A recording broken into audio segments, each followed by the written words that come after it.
Chapter 3: The Organic Computer Chip. In Chapter 2, a very important thought was expressed concerning memory. We cannot clearly remember the experience we have resisted. It may be wise to express this in another manner. How is it possible to repent of something which we cannot remember? Let us consider for a moment how it is we cannot remember an event of life. Perhaps we remember something in part, perhaps we remember only a vague essence of what occurred. We may only have a general memory of the event where we can discuss it without remembering the specific details. We may not be able to remember it in such a manner as to relive it in exact detail, as if it were happening again now. The problem that faces all of us: we are all in the same boat and we need the continued help of one another. The challenge is, we must learn how to actually re-experience the event of life as if it were happening now. We must learn to re-experience the sensory experiences, the visual, the auditory, the olfactory, the taste, the touch, the feeling of motion, the temperature, and we must learn to re-experience it in the now. We must learn to re-experience the verbal expressions, the emotionality, in addition to the sensory experiences. Any resistance to any given experience will result in an unwillingness to re-experience. Any resistance to any environmental interaction will result in the following flow of emotionality. Let us consider for simplicity the following basic emotions. We shall expand this basic list further into the book, but for now these we need to understand and we need to see them in their proper order. The basic scale of emotions are in the following order: enthusiasm, pain, anger, fear, grief, apathy, unconsciousness. Let us now consider them briefly and how to recognize them. Enthusiasm. A state of non-resistance, a state of unconditional love and joy, a state of beingness where one has confidence that he or she can handle the situation at hand. This is a state from which one has ability to discern and encompass the corresponding dualities of any given situation. Enthusiasm is the emotional level one must reach to gain access to the mental body. This is the level where one is capable of being cause. This is the only level of emotionality from which one can develop the quality of discernment. Pain. A state of resistance wherein one is unwilling, emotionally or physically, to endure a given situation.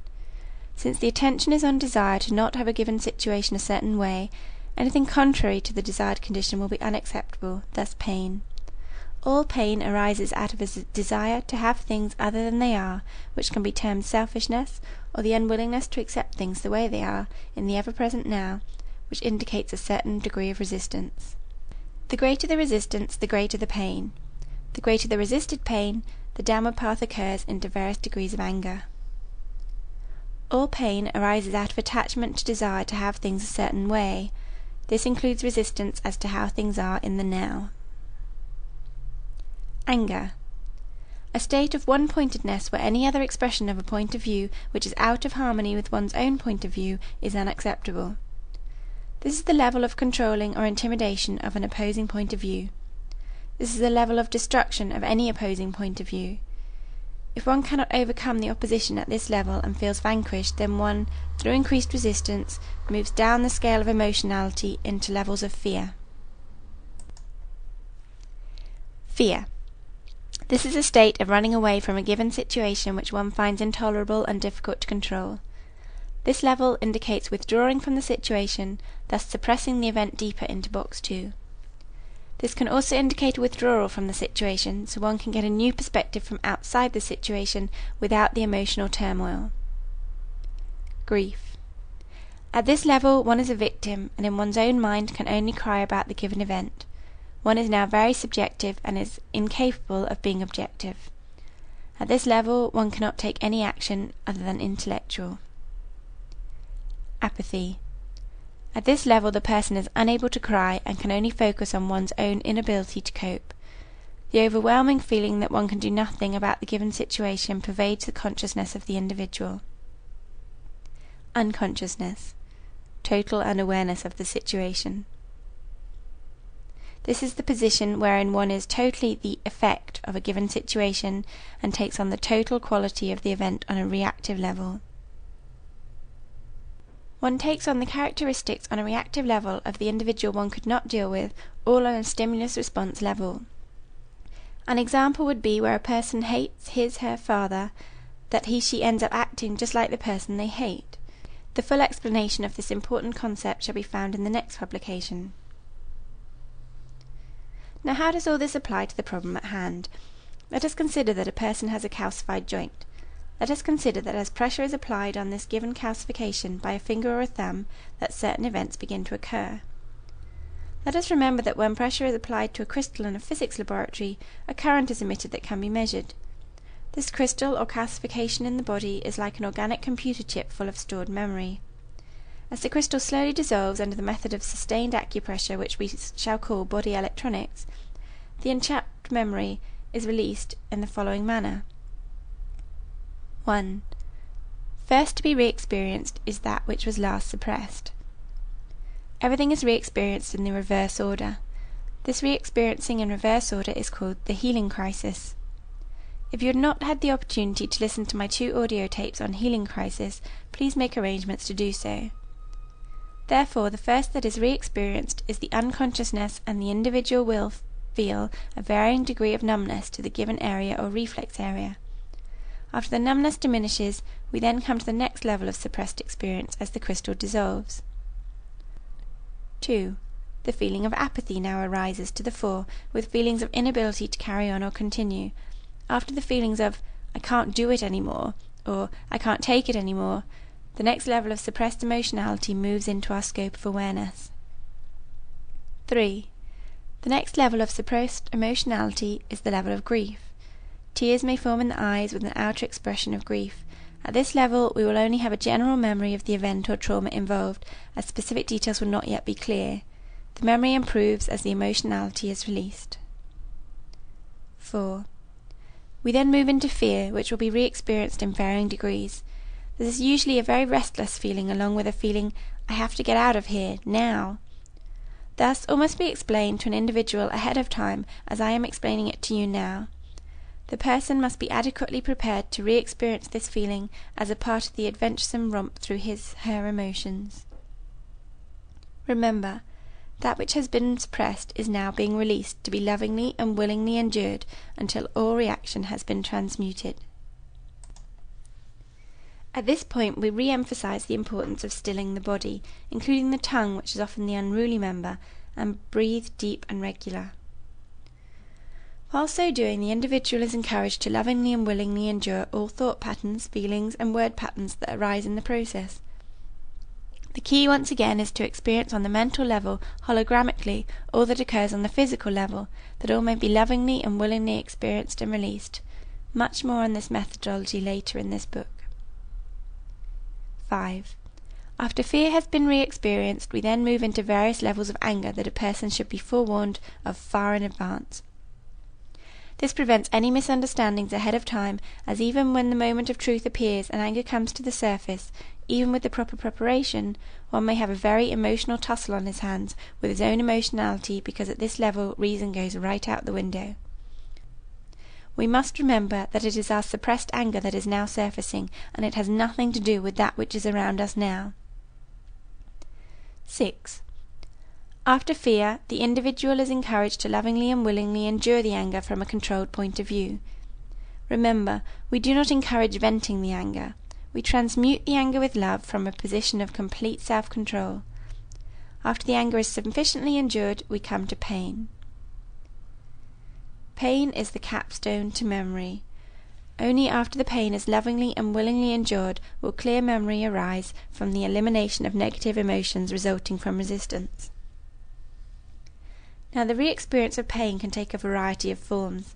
The entire emotional body can be transmuted at once in a given area, provided suppressed pain can be endured sufficiently. This makes it unnecessary to go through all the above-mentioned steps. The pain at this point of transmutation takes the form of a decided, burning, searing pain, which we affectionately call the Kundalini fire. We believe that we have discovered, or actually rediscovered, that which was recorded thousands of years ago in ancient Sanskrit writings which are available for inspection in India. we believe that we have discovered the method which, when applied appropriately, results in an effective and safe manner of releasing the Kundalini fire, which only takes place when people are nutritionally and psychologically prepared. The results are harmless to the individual, yet results are phenomenal when considering the healing power that is unleashed. When the pain is fully re-experienced, the suppressed memory appears to be lovingly and willingly re-experienced. The symptoms of trauma disappear with the elimination of all outer symptomology. The person then moves to the level of enthusiasm. Remember, pain is the capstone to memory. No complete reduction of symptomology ever takes place without an individual re-experiencing all facets of that which was suppressed. Intellectualizing is not enough. The secret is experiential, by the hologramic re-experience of the trauma. 7. After the pain is released, we move upscale to enthusiasm. At this level, we find all suppressed emotionality, word patterns, and sensory experience gone from box 2, and now within the reach of memory upon desire to recall. In this matter, there is nothing left in box 2 to react. The memory has returned. Enthusiasm abounds, and one now has access to the mental body. One now has the true ability to discern, free from the fetters of emotional entanglements. Let us now consider that anything less than unconditional love results in emotional resistance, which is then suppressed below the level of consciousness. With lovingly and willingly enduring all things, with the release of locked-in pain and the return to enthusiasm, we have thus freed ourselves from the self-imposed bondage brought about through our own resistance. Thus we have responsibility for everything we do, say, and think. Thus, until man can experience on the mental level that which exists on the physical level, he will be bound to the physical. It is impractical to include here every experience that I would like to have shared. Sometimes the more practical way is already available. Please obtain and listen to my tapes on the healing crisis. There are only 2 tapes, but the information is of a very important nature. It would be wise also to listen to my tapes, Health and the Human Mind, then the Healing Crisis tapes will be more readily understood. Before we leave this important concept of memory, let us for a moment consider memory as related to the scale of emotionality. From a position of enthusiasm, the memory has no resistance in the area of attention, thus the memory is complete and capable of being recalled at will. Hologramic re-experience is part of a person's capacity at this level. From a position of pain, the memory is a painful memory because the individual involved doesn't want it that way, and resistance is the manner in which the experience is approached. Thus there is no joy, no enthusiasm, only resistance. The memory is present, but the attention is fixated on resistance. Pain is the capstone to memory, and the greater the resistance to the pain, the greater the loss of memory due to the memory being suppressed through the continuation of resistance. The memory we are referring to is specific memory. From a position of anger, the memory is very one-sided and one sees from only one point of view. At pain, one can see things from both points of view, but may not want to do so because of the desire to have things one way. Thus, in anger, the memory is convenient, and one chooses in his/her anger to only remember what he/she wants to remember, as long as it justifies his/her position in life. As we retrogress into fear, the individual is spending nearly all his time justifying himself as to why he has to leave the situation at hand, so that he cannot see clearly the events, thus has no memory which is accurate. The individual only remembers what is necessary to justify his flight from the event of life. From a position of grief, one no longer remembers specific events, but only remembers what he has chosen to remember about the given event. The event is remembered generally, and he can talk about what he thinks happened, but cannot re-experience the event specifically in his mind. Linear intellectualism is the manner in which the mind works at this level. At the level of apathy, the individual feels that he can't remember. He feels that he can't talk about it. He feels so overwhelmed about the experience that he is unable to deal with the experience. If he does try to remember, he moves up to grief. At the level of unconsciousness, the person is not aware that the experience occurred. There is no memory of any kind concerning the event. Concerning memory, we move from cause and enthusiasm, where we have clear perspective and the ability to choose our course of action, to the level of unconsciousness, where we are at the effect of the given experience, and now take upon a stimulus-response activity related to all aspects of the suppressed event, and thus, through resident frequency, a calcification or other blockage will form in the human body as an outer manifestation of Box 2 suppressed experience. The blockage in the body will form as an exact result of the suppressed thought patterns, word patterns, and emotionality in the corresponding part of the body that resonates with that particular suppressed hologrammic experience. Take time to ponder and pray upon the following. Consider 1. Cause versus effect, and the scale of emotionality. 2. Willingness to be cause, and at the same time, simultaneously, willingness to be the effect. 3. Being yin and yang simultaneously. 4.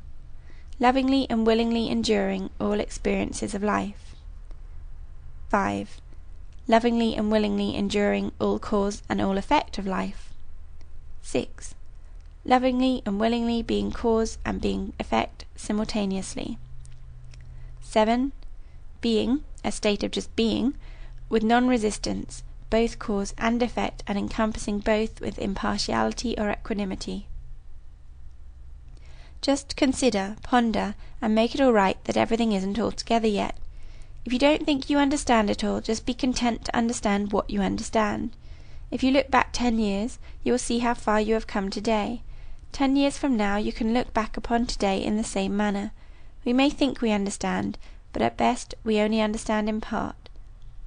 The Apostle Paul says, "We see through a glass darkly." Make it all right that for now, that we understand only what we understand. This is the end of Chapter 3. In the world of substance there is opposition in all things. Without this opposition, that which appears to be would cease to exist. Our responsibility is to encompass all opposition, that all human creation, disharmony, may cease to exist, that all intelligence can freely exist within the laws of love, light, and perfection. John Whitman Ray. To be or not to be, that is the question. Hamlet. The present contains nothing more than the past, and what is found in the effect was already in the cause. Henri Bergson.